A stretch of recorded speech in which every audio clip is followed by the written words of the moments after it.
Buenas tardes, compañeros trabajadores de México. Buenas tardes, compañeros del Presidium, compañeros de las agrupaciones políticas nacionales, ciudadanos todos. Quisiera comenzar con la cita de un sociólogo francés. El trabajo es el modo de estar juntos, de construir juntos un orden nuevo, portador de valores comunitarios. El trabajo es una obra colectiva, un vínculo social. Henri Bartholin. El desempleo entre los egresados universitarios es un gravísimo problema al que no se le ha dado voz. Un estudio realizado por la Universidad Nacional Autónoma de México y difundido ampliamente en la prensa durante el año pasado, reportó que en los últimos 5 años el 70% de los egresados titulados carecía de empleo formal, entendiendo por empleo formal el que es permanente, de tiempo completo, con las prestaciones de ley y, por supuesto, aquel para el que nuestra carrera nos ha formado. Quienes no pudieron insertarse formalmente al mercado laboral debieron emplearse en funciones que quizá nunca pensaron. Los anhelos se han ido congelando. Trabajamos como vendedores ambulantes, como choferes en taxis, en puestos de fritangas, en almacenes de prestigio o cine.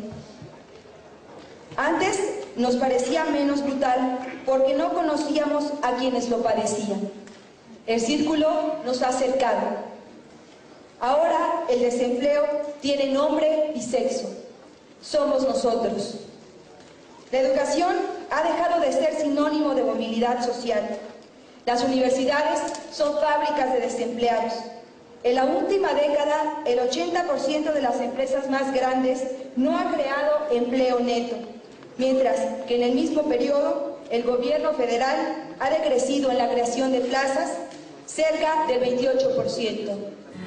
South Korea is a unique market. Tesco has been evolving itself, adjusting to the local market. It even changed the name itself, from Tesco to Home Plus. And at last, it grew to rank number 2 in Korea. But Tesco had to overcome one obstacle, a fewer number of stores compared to the number 1 company, E-Mart.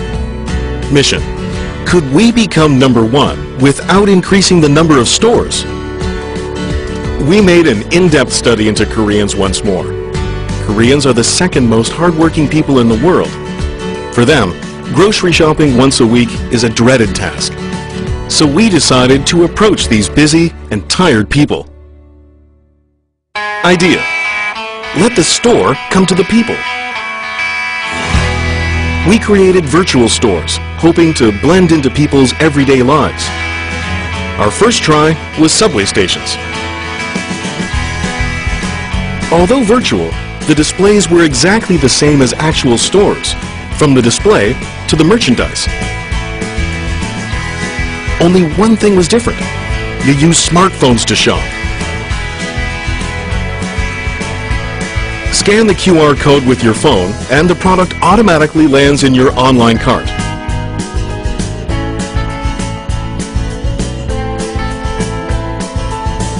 When the online purchase is done, it will be delivered to your door right after you get home. People can relax more after work and on weekends. 실제로 보면서 사니까 진짜 더 좋은 것 같아요. 편하기도 하고. Result: people can shop at Tesco Home Plus wherever they go without having to visit the actual store. Moreover, we could change their waiting time to shopping time. After this campaign, online sales increased tremendously. Through this campaign, 10,287 consumers visited the online Home Plus mall using smartphones. The number of new registered members rose by 76%, and online sales increased 130%. Currently, Home Plus has become number 1 in the online market and is a very close second offline. Boarding pass and picture ID out and ready for inspection. To help with the screening process, please remove your shoes, belts, and all items from your pockets. Place all items, including electronic devices, in the bins provided. Look out, here comes the future. Mr. Shui started out as a chicken farmer. But when a flu virus wiped out his flock, he searched for a new way to make a living. I went into a noodle shop and I saw the noodle maker made more money than me, he says. But I didn't know how to make noodles. So this amateur inventor built something that could. Call it the noodle bot. So the factory floor is one thing, but the real test of the noodle bot is in the noodle shop. 你好. Let's see the noodle bot in action. Okay. The customers love it, says Feng Guo. They call him Ultraman. But mostly it saves him money. He doesn't need to train, feed, or give the noodle bot a place to sleep. It saves me energy, says the noodle maker. It does the same noodles that I do, and it costs less than me. But as labor costs rise in China, robots are starting to replace human labor.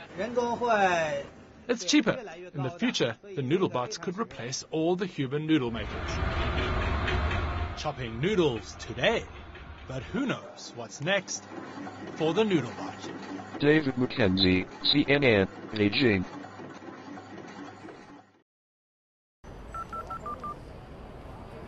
This is how fast things are changing. This is the information age. If you're operating by old ideas, you're obsolete. You begin the game by, identifying your dream. I think that's really where it all starts. In today's economy, where we are today, it's not just a dream. It's more of a necessity. You've got to identify how you're going to survive more than how you're going to just, get something out there that you want.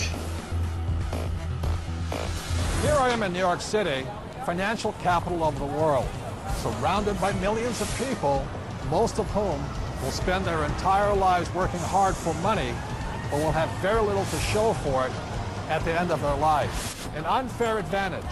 What is an unfair advantage? What you're about to learn may just change your life. It's showtime, baby. Let's hit it. The greatest opportunity in the history of mankind is here. We're in the greatest economic change in the history of the world. This is going to be the biggest wealth transfer in my lifetime. If you have a solid financial education, taxes, debt, inflation, and retirement can make you richer, not poorer. The rich will get richer and the poor and middle class gone. Most people run from problems, and the truth is that's where the opportunities are. This really is a perfect financial storm. So I am optimistic about the future. It's going to crash. A big part of success is failing so many times that you learn and learn and learn your lessons. Robert says all the time that if you're not being successful, it's because you're not making enough mistakes. People think that cash is like a safe place to be, a place to park your purchasing power. And I think cash is the worst investment that you can have. And if you follow an economist, you're in trouble. Okay, you want to have barely enough income to survive, if you're lucky. Go do 401ks, go do mutual funds, be my guest. This is the best time to talk about this because people have had a shift of context with this economy. To change your financial life often involves changing your mindset. It really is where it starts, is the attitude, it's the mindset, it's the decision that you're going to, take responsibility for your own financial life. Knowledge is money. I went to war to fight for capitalism. I fought for the freedom for a person like me who had nothing, to work hard, to use my brains, and to build a better life for myself and many other people. The problem isn't capitalism. The problem is laziness. People who expect something for nothing. The problem is greed. People who take more than they give. And the problem is ignorance, an education system that thinks that money is the root of all evil. It's ignorance, it's financial ignorance that has caused so much of this problem, not capitalism. It's not just a dream, it's more of a necessity. You've got to identify how you're going to survive